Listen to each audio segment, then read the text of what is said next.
Hello, all you positive heads out there. It's so good to be back with all you beautiful reflections of the one source consciousness that creates and animates all things.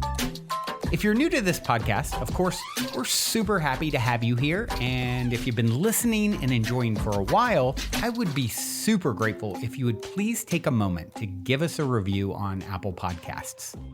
It's one of the best and simplest ways to pay it forward and help others find the show so that they too can tap into the powerful perspectives and positive vibrations we are collectively emanating. The other unique and magical way to share this show is by sending any friends you think would benefit from listening to this podcast our Game with the Universe link at positivehead.com/game. Also listed in the show notes, which will serve them up a quote-unquote random episode when they click it. Just instruct them before clicking the link to close their eyes for a moment and sincerely ask the universe to cue up the episode that contains the insight and perspectives that they most need to hear at this point in their life journey, and then click to listen to whatever episode is synchronistically served up to them. I have heard time and time again from people about the incredible results they received playing the game. So just tell your friends magical results are guaranteed or their karma back.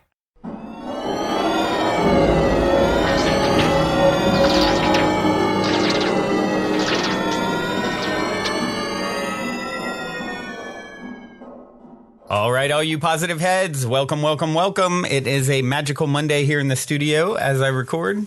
Hope you are all doing marvelous whenever you are receiving this broadcast. So let's see. Today, new week, new day. Get a chance to grow all over again. Continue to expand. And there's been a lot of that in my world. Lots of growth edges working through. And so it's because it's been an intense few days of growth. I am going to do a little reading today. I like reading. I love receiving, insight from others, growing and learning from others. And I've been reading from this book, The Psychic Explorer, by V. Van Dam, that I originally got a long time ago. I think it might have been my first kind of woo-woo book. And somehow I managed to keep it all these many years, like 20 years. It basically is about this guy's out-of-body experiences, astral projections, techniques to do them. And then it goes in the end and towards the end, and there's messages from different non-physical entities. Well, not non-physical, physical too, because there's message from the sun, the earth, the beyond the beyond. And I've read some of these already. And so there's a few left, and I'm going to read messages from Saturn today. Good old Saturn. I definitely agree with the idea that all living beings have a spirit which animates them. Actually, I believe it's a Japanese idea that all things have a spirit that animates them, even, stone or, crystals. We know that. Actually, Tesla said, crystals are living beings. Even though we don't understand the nature of their reality, they're living nonetheless. But they, I believe it's the Japanese who even say like a table, a chair, everything. And I guess it's relative truths, this idea of relative truths, because to some degree it is all the same stuff. It is all spirit, right? So it's from what perspective are you speaking from, I suppose. And certainly I believe that a planetary entity has a very evolved and developed spirit. And so we're going to hear from one today. Messages from Saturn. Before I jump into messages from Saturn, I would like to take a moment to read a review on iTunes. You guys know I love receiving iTunes reviews because, well, it helps to fuel my fire to continue this labor of love when I get feedback from you lovely listeners. And it also helps us to reach new people. So by taking some time to, complete the circle of love and, write a review, it has multiple benefits. It fuels me to continue. It also helps us to reach new ears. So, with that being said, by the way, we're going to have a very, very cool tool coming very, very soon. It's almost done, where you can share an episode, or people can choose a number between one and the number of episodes, and it's in this little crystal ball, and then it will pop up with that episode. So I'll be sharing that with you guys shortly. Dalian, the alien, has been putting that together for us, and so I imagine within the week I'll have that link that makes it just very fun and gamified way to share with other people. So exciting news there. But before I jump into today's reading, I would like to read this particular review by Made by Han. Okay. It's all how you break it up. Made by Han, Positive Futures. Hey, Brandon, I love your podcast. I love having your podcast on throughout the day. I've been listening for a little over a month now and have really enjoyed it. My school-age son tunes in here and there, and it always sparks enriching conversation and curiosity. Keep it up. Your work is already positively influencing the next generation. Oh, I love that. That makes my heart absolutely sing. I always say and think like, wow, if I'd known some of the things that I know now when I was, 5 years old or 10 years old. And it definitely helps to lay a foundation, a perspective that it comes in so useful. I always say understanding the ultimate nature of reality and your divine birthright is more valuable than a Harvard education. When you understand everything is happening for you, not to you, and it's happening through you, you start living your life from that foundational perspective. Whew. That's powerful. That's when all the magic starts, and having that information sort of hardwired into your brain and heart from a very young age, man, these kids of the future are going to be something. So, all right, let's dive into The Psychic Explorer by V. Van Dam. This is the message from Saturn. A received channeling, supposedly. And as I always say about channeling, I'm sort of indifferent as to where the information is coming from, what's the quality of it. And a lot of times I find people that are claiming to channel what's coming through them is highly, highly powerful and growth-inducing and insightful and inspiring and intriguing. So, yeah. And of course, with these messages in this book, I feel the same way, which is why I've been reading from them occasionally. All right, the messages from Saturn, here we grow. Saturn, we are the planet which holds the solar system steady amongst the various forces which tend to pull things out of balance and out of orbit.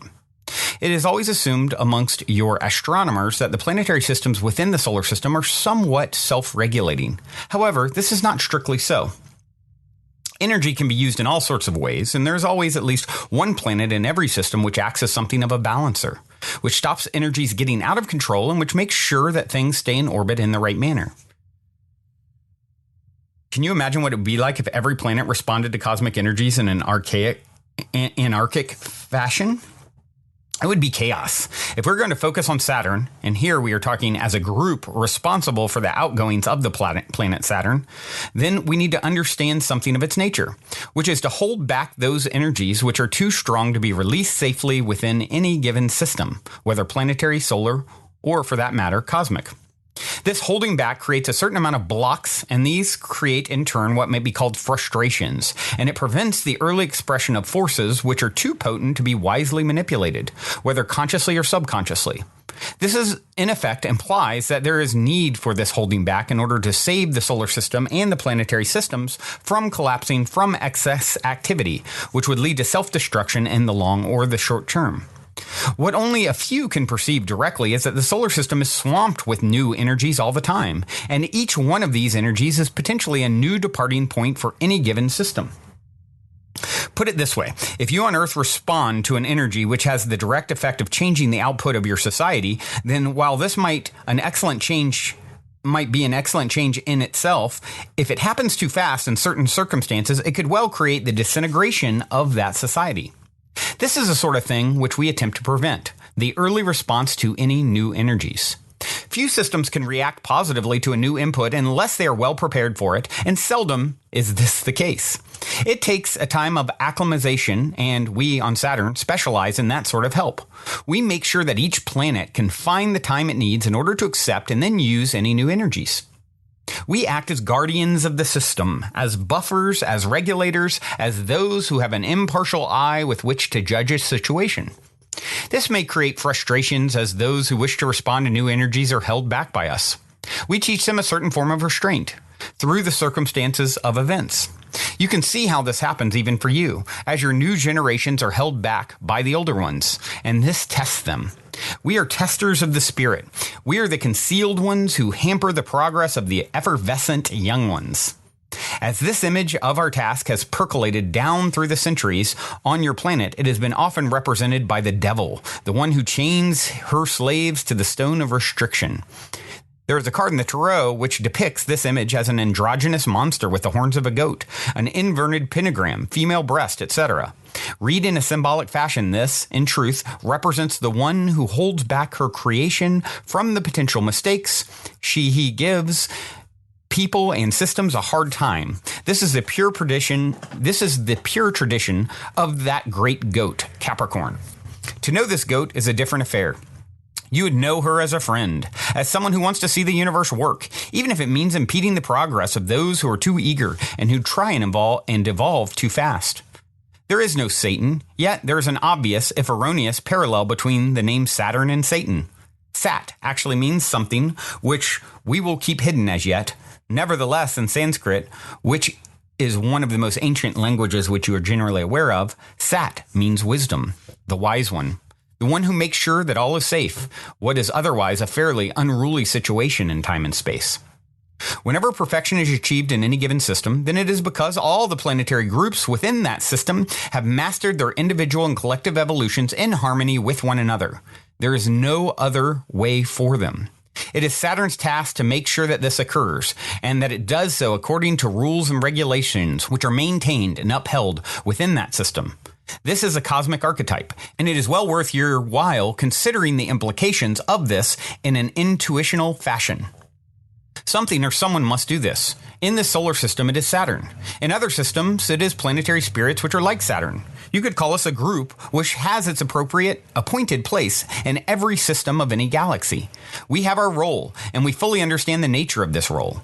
We will not let a situation go to its own destruction before it is time for a planet or star system to abstract itself from manifestation, having achieved its immediate goal of relative perfection for that period. It could be inferred that the great system of rings around Saturn, which stands out so noticeably under the lenses of giant telescopes you have, not to mention your occasional interplanetary probes, is a reminder to the whole system that we contain the ambient energies which pour into the solar system. By containing energies, we in fact foster a greater strength, not only of design and purpose, but also one of immediate attention. We clear the eyeglasses of those who are otherwise blind. We offer a means to escape from extremes and imbalances. This does not imply that we are infallible, and we have to learn our art and science of restraining. Even if this means putting those who are out of order in chains and keeping them in close contact with the ground of creation until they have seen that rushing ahead is madness, until they are ready to walk the way in harmony with the rest of the system.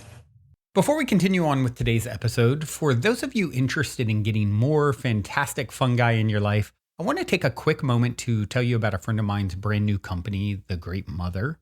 Recently, I have been drinking the Great Mother's superfood mushroom coffee alternative called Ritual, as well as regularly taking their awesome Ally microdoses, and I am truly loving both. As you probably know, these days, many of the world's highest achievers and performers swear by microdosing. The problem is it can still be difficult to get a hold of magic mushrooms. That's why when my friend reached out, who lives in an area and country where legalization is not a problem like it was in the past, and said he'd be willing to offer microdoses to my listeners, I wanted to pass the word along. Ally microdoses are 100% organic. And in addition to a small amount of the magic active ingredient, they also contain functional mushrooms like lion's mane, cordyceps, chaga, and other brain boosters like bacopa. Ally is essentially a full spectrum nootropic. And of course, the coffee alternative Ritual doesn't contain magic mushrooms, but it has an array of the best organic functional mushrooms in the world. And, with functional mushrooms, it's really important to get them from the highest integrity sources. And whereas some other highly popular mushroom coffee alternatives on the market only contain a few varieties of functional mushrooms in their actual ingredients. Ritual has 7. Not only does it contain more types, it also contains 3 to 4 times the amount that the big brands have in each serving, and it tastes amazing. I actually like to have it on its own as well as mixing it into my coffee sometimes as well. However, since this is definitely a unique offering, there are a few steps. First, just reach out and request to follow the private page, thegreat.mother on Instagram. Once you've been accepted to follow, just message what you're interested in getting and someone will get back to you.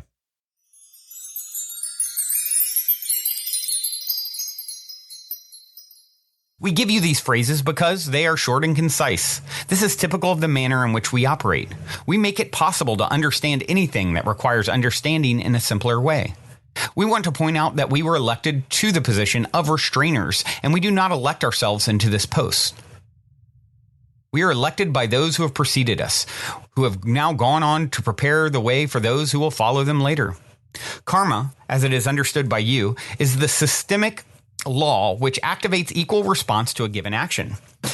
When the response is negative, the karma is apparently negative. However, it aims to annul the imbalance by creating a situation which will have to be lived through of equal intensity to the original imbalance. If the response is positive, then the karma enhances that positivity. This creates all the possible events which will help those involved to understand what they have done and why it is not worth their while doing it again. This is not a punishment. It is the only way in which imbalances can be corrected. Conversely, where the response is positive, it shows the way in which a force or a situation can be responded to without creating conflict and pain or tribulation. Your poor little planet has had to be very patient indeed to pull through to a greater area of wisdom. Its humanity has often departed a long way from the mark of balance. At this time, a lot of past and negative karma is being cleared, as those who have created imbalances are thrown into situations which they have to resolve into clarity. As some situations degenerate into further conflict and pain and unnecessary confrontations between energy groups which could, if they so wished, put an end to their patterns and then live together in greater harmony and mutual beneficence, more karma is generated, which must be cleared even faster. At a time when your planet is undergoing a planetary initiation, this process becomes more and more acute, and even if those who are in conflict were to end their miserable battles for supremacy over one another, the dust would still take a while to settle. Each planet in the solar system, or any system, has its particular role. So there are those who do exactly the opposite to what we do. They create situations which permit a greater access to new energies. Others boost those situations which have entered into communication or liaison with those forces. Therefore, the picture is not one of Saturn holding the reins of the whole system. We only do our bit to make sure that things do not get out of control. By out of control, what do we mean? We are describing events which could be utterly catastrophic to the system, such as wild energies being degenerated or channeled, creating almost impossible imbalances. Even if one single planet were to create these conditions within the system, then it could put the whole solar system at risk. Planets could topple over on their axis, perhaps repeatedly within a short space of time, or they could escape from their orbital paths, or collide, or lose contact with the system, and either plunge into deep space or into the sun itself. The Earth is a bit of a trial ground on which various experiments have been carried out over the millennia since humankind first learnt to make differentiations between what may be loosely called right and wrong.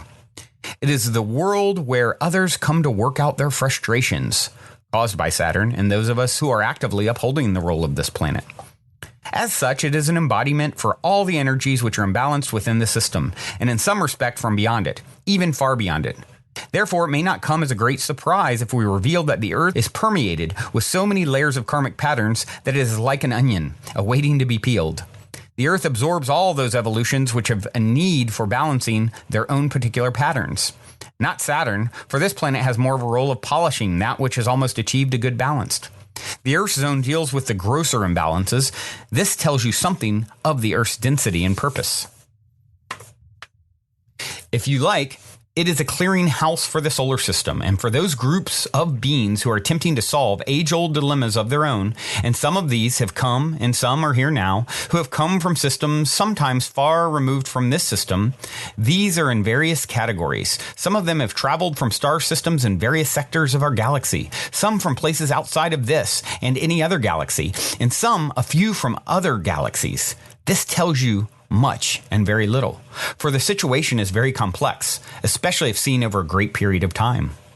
Saturn has been called by some esoterists the planet of time.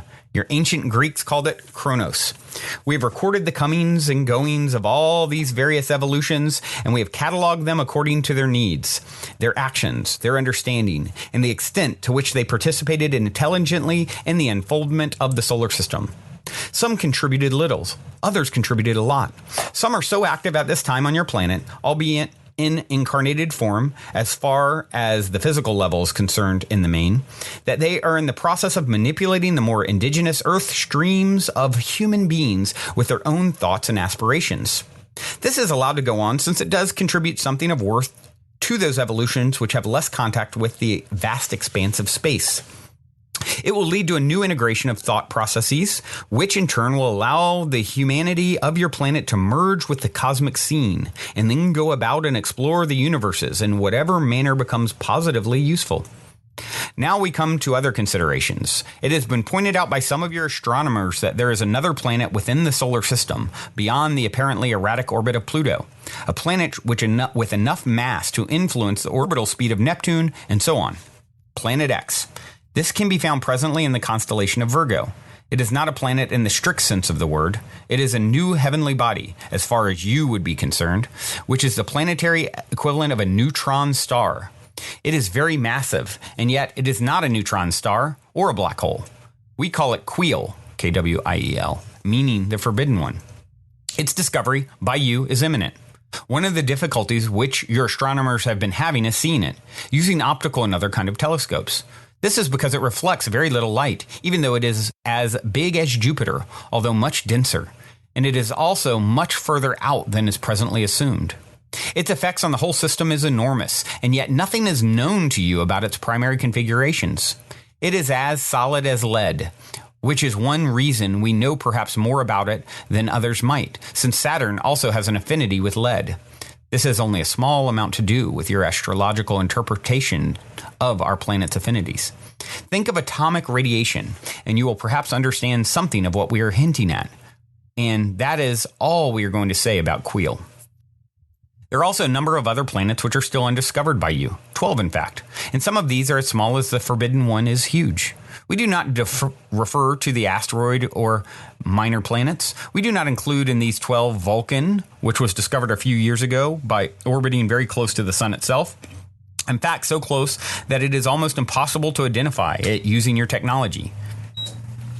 In 20 years' time, you will know at least 6 of these planets, and therefore the years ahead are full of surprises for your astronomers. In saying this, we are also pointing out that we have the task of keeping the accounts of the whole solar system and knowing what is going on throughout the system, and we act as a clearing bank for it. Obviously, we're not talking about money, yet we are talking about energies. Those energies represent a currency which is acknowledged by all the planets and by other planets and stars elsewhere. Though there's little more that we wish to impart at this time except to leave you with an old aphorism which we teach in our mystical schools. We have vast labyrinth museums and learning places on Saturn to which many beings from all around the local cosmos come to in a bid to understand what they are. This aphorism should be taken lightly, for you would need to come here yourself and be embedded in its mystery before you could hope to understand it fully. An age has passed, nothing has happened. There is no life, and yet there is a little ember of a spark which would know itself. At the moment that it knows itself to be alive, it expands. It expands so greatly that it scatters its forces to the 4 and 5 corners of the wide universe. Life is effectively born, and yet it has scarcely taken shape. It will know itself by immersing itself in its own mysterious density, which is to be, to know where it has come from and something of where it is going. Many, many eons pass, and the cosmos looks at itself and reflects on its own mystery. Then the spark of divinity trembles as it realizes what it is. And then it goes to a place where no being has ever been, a higher domain of its own creation, there in potential, yet entirely unexplored. This is the collective assumption that we make, that this domain does in fact exist. We have not been there, therefore we cannot talk of it with any certainty. And yet we feel confident that we shall merge into this domain as the universe finds itself within itself and transcends all its previously experienced barriers and restrictions. It is to this end that we on Saturn work, and those of the planetary group which Saturn belongs to are ever on the outlook for those who might solve the mystery and tread beyond into the starless night of the ever apparent birth and death of all that is known, felt, and otherwise sensed. This is our message as much as it is our credo. May you be blessed as you walk forward into infinity. May your probings be fruitful, and may you escape from the confines of the known into the completely unknown. All right, there we have it. That's our message from Saturn. Very, very interesting. Very, very powerful. I haven't looked in a while about what the latest and greatest is with Planet X or any of these other findings that are referenced here. But since this book is like 20-some years old, I think, be interesting to see and do a little research to see if what the latest and greatest is on all that. So interestingly enough, I randomly chose a song by Nerio because I love Nerio's music, and it's a new song. So I thought, I'll just play it today, even though it's not necessarily relevant. Because a lot of times I try and like match relevance, if I know what I'm going to talk about. Although I didn't know what this was. I haven't read this in 20 years, so I didn't remember what was said here. And of course, Saturn has been called the planet of time, right? And this is a new song by Nerio, Wheel of Time. Hope you enjoy it. Love you all so, so much. Until next, no time, journey well.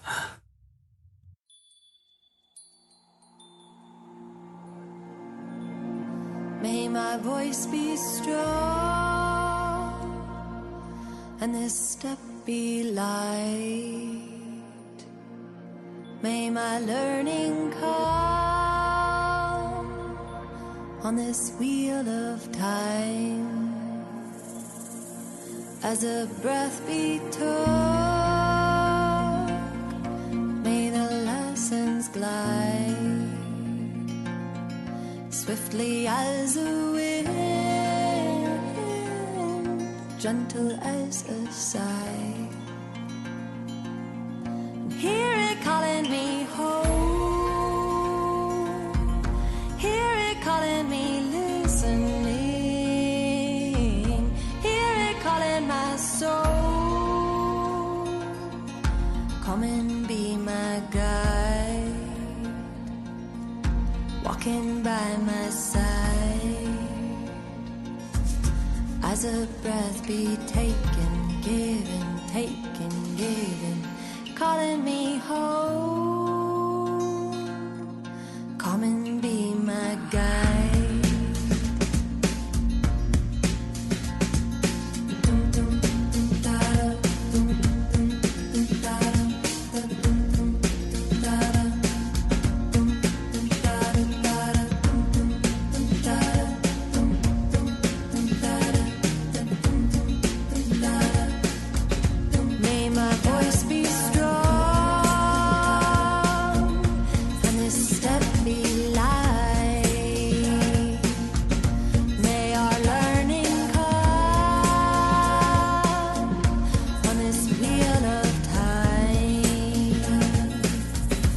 As a breath